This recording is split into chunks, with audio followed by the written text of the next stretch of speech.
Greetings, my fellow beings. My name is Amanda, and today we are going to be talking about asthma. Now, I'm not going to lie, this one I kind of didn't want to do.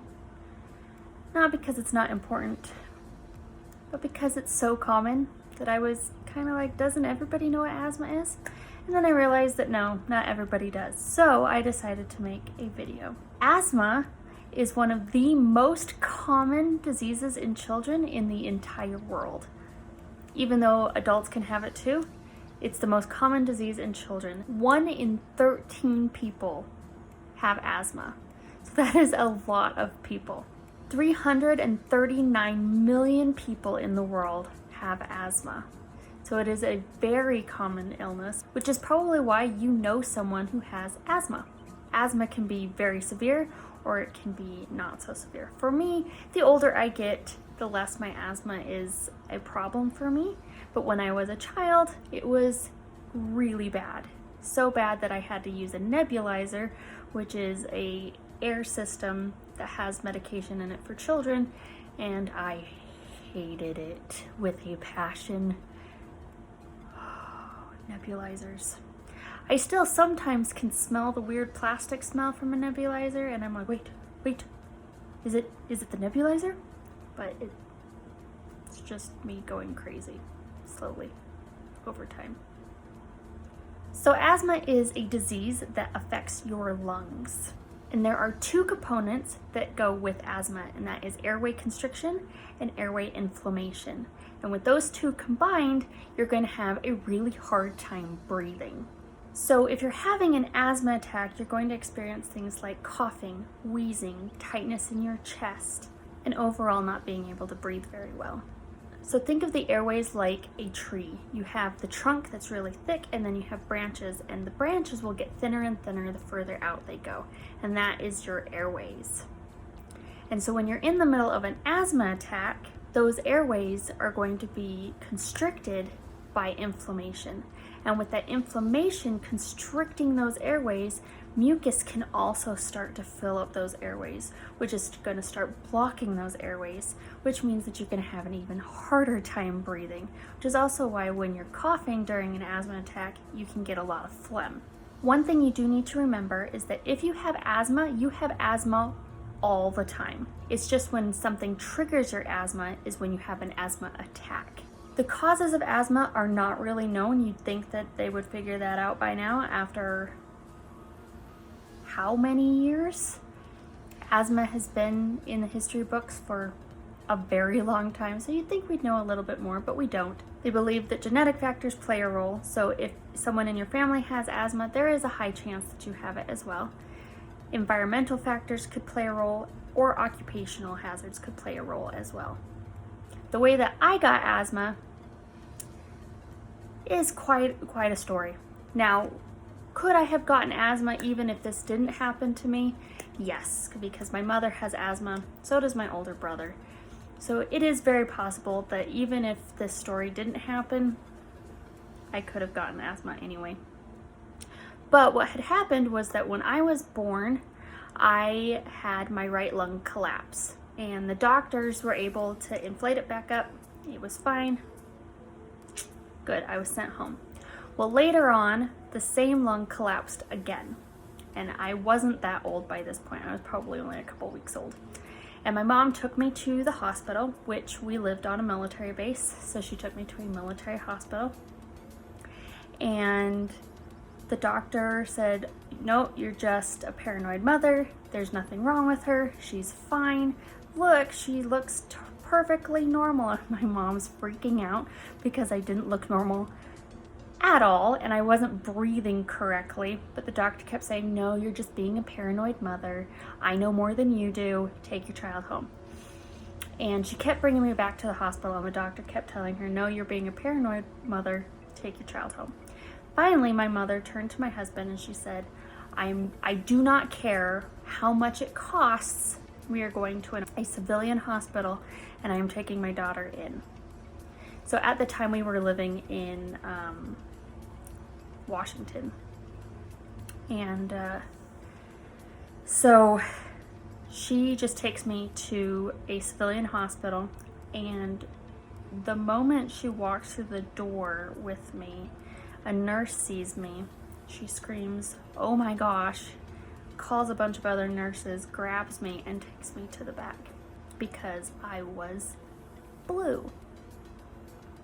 But I looked normal. I was fine. My mom was just paranoid. In case anyone was wondering, my mother was just a very paranoid mother and didn't know that her daughter was suffocating to death. So they were able to take me back and were able to refill my lung. But ever since then, I had had asthma. And all throughout my childhood, I had to be on a nebulizer, so I had to have nebulizer treatments, which is kind of like an inhaler, but for younger children, and it's like the full face mask. And they put the medication into this machine that's really loud, at least it was for me. It's probably not that loud, but when I was little, I remember it being very loud, and it smelled weird. And you would have to sit there for a long period of time breathing in this medication. And I had to do that until I was able to use an inhaler on my own. So I still remember those stupid treatments. I hated those stupid treatments, which also was the reason why when I was little, I didn't like hugs, I didn't like snuggling, I didn't like anything like that because I couldn't breathe.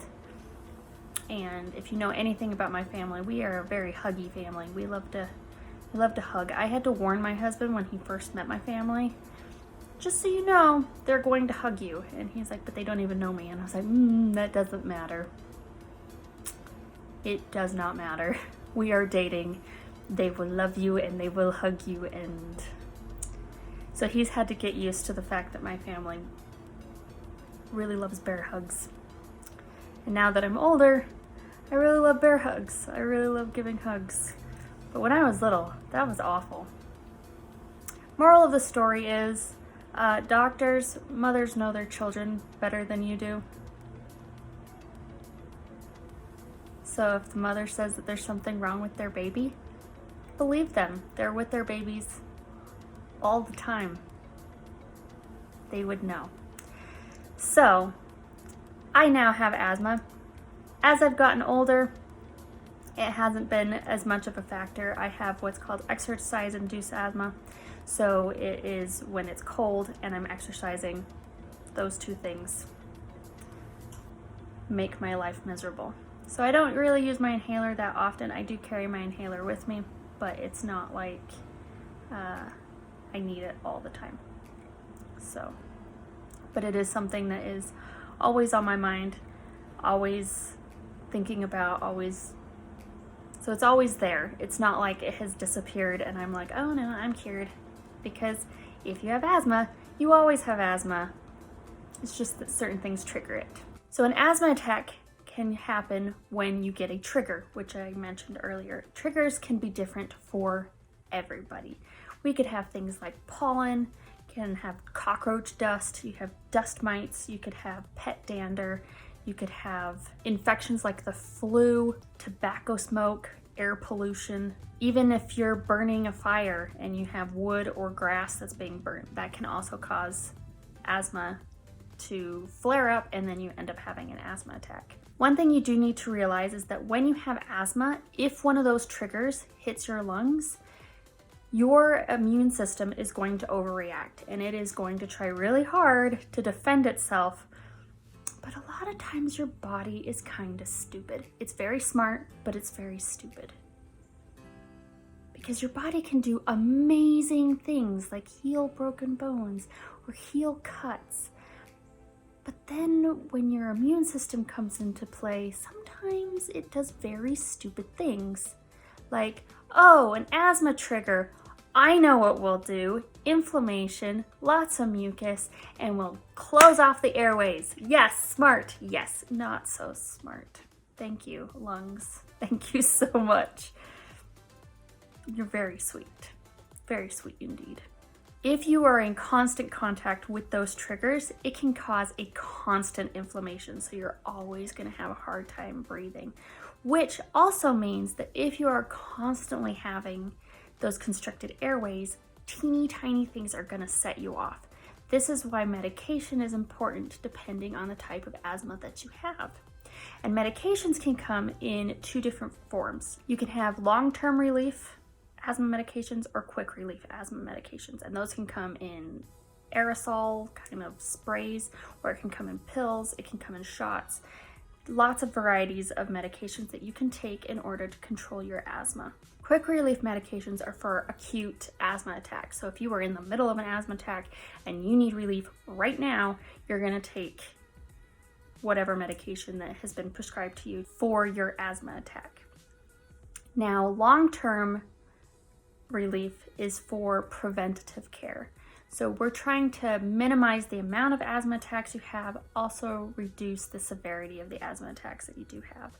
So what's going to happen is that you're going to take something that makes it so that in the long term you have less asthma attacks. So it just depends on the type of asthma that you have, depends on what kind of medication you're going to be given. So there are 3 types of asthma that someone could have. You could have exercise-induced asthma, occupational asthma, or allergy-induced asthma. Exercise-induced asthma is caused by exercising, and it's usually when the air is cold and dry. So those things can cause an asthma attack, and that's what I have. So I haven't had much of a problem because I can't really exercise lately, but my doctor wants me to use my inhaler more often because it sounds like the small amount of exercise that I do, which is walking from point A to point B, is causing me to not be able to breathe very well. So I'm probably going to have to start using my inhaler more often, which is not something I wanted to do, in all honesty. It's not my favorite thing on the planet. Occupational asthma is caused by things in the workplace that cause irritants in your lungs. So you could have chemical fumes, you could have gases or dust, things like that is occupational induced asthma. The last one is allergy induced asthma, and that is what we talked about before: the pollen, the cockroach dust, the dust mites, the smog. Those types of things are what cause allergy induced asthma. So how exactly are you going to be diagnosed with asthma? First of all, you're going to meet with your doctor and say, you know what, I'm having a hard time breathing. And your doctor is going to ask you a lot of questions, and you're going to sit there forever giving you medical history, talking about every time that you can't breathe and all the scary times, blah, blah, blah. They're going to write it down. They can do a breathing test called spirometry, which is where you blow into a tube after you take a really deep breath in and you blow out as hard as you can, and it marks how far up the tube that you could blow. When they did it for me, I had to do it a few times before my asthma medication and then after I would take asthma medication to see if there was a difference in those test results. And there definitely was a difference between before and after. So, lots of medication for me. One thing that I really want everybody to understand is that with asthma, you want to know your triggers. You need to understand yourself and what your triggers are. I know what would cause my asthma, and I know when I would need to take my medication. So everybody is different. There's not a person on this planet that is identical. Even identical twins are not identical. You could ask my dad, who is an identical twin. Is he identical in every way to his twin? No. Are they going to react differently to medications? Yes. Are they going to react differently to different illnesses? Yes. Even though genetically they are identical, they're still not the same human being, okay? So everybody's different. Everybody's going to react in different ways. So everybody needs to understand their own triggers. So maybe it's cottonwood season and you know darn well that you cannot leave your house if those fluff balls are like floating around. You know, cannot leave my house if those are out. Make sure I take my medication. If you know that dust causes your asthma, then you may end up having to become a clean freak. Or when you are cleaning, you're gonna have to wear like a lot of like masks and things to make sure that you are safe while cleaning, and then make sure you take your medication. So know your triggers, understand yourself. This is the thing that I want everybody to understand. You know you better than anybody else. Your doctor doesn't know you better. I definitely don't know you better, but I can guarantee that I know me the best. So when I tell my doctor something that's going on, if they're not believing me, I know that it's going on. So I know my own triggers, and you, no matter what your illnesses are, or even if you don't have illnesses, you know you. So trust yourself. Know that you know yourself. And if there's something wrong and you know it's not right, stand up for yourself. I hope that you learned a little something. This was just a short little video that I decided to put together.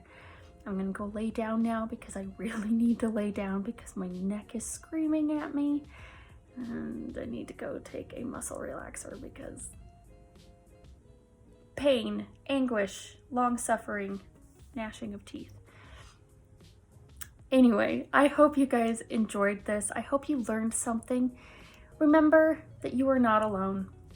That no matter what you're going through, somebody else is going through it too. And that you are not alone. Please remember to love those that are near you and to remember that everybody is going through something and you just don't know what it is. Remember to be kind. Kindness is free, so give it out to everyone. And I'll see you next time. Bye.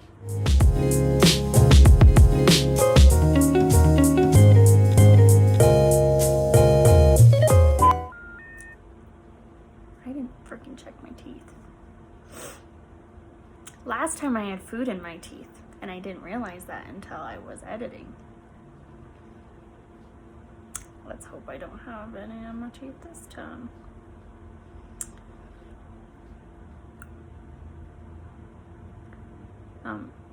As well as genetic.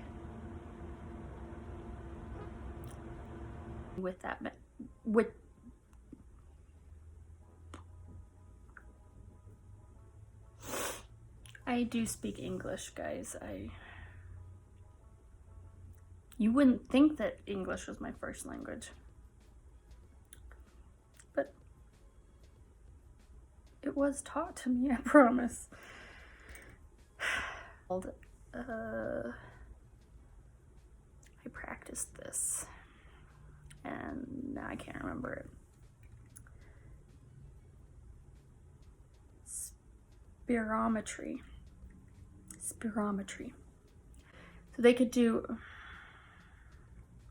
okay.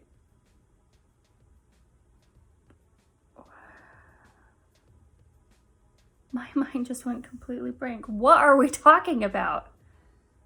Asthma. Gee, Nelly. This week has been rough. Like, really rough. Okay. Yeah. Can you say hi? Say hi, world. Hello. My name is Engin. Oh, don't pretend like you're hating this. You're purring up a storm. I love you. Yes, I do. Are you looking at the computer? Yeah.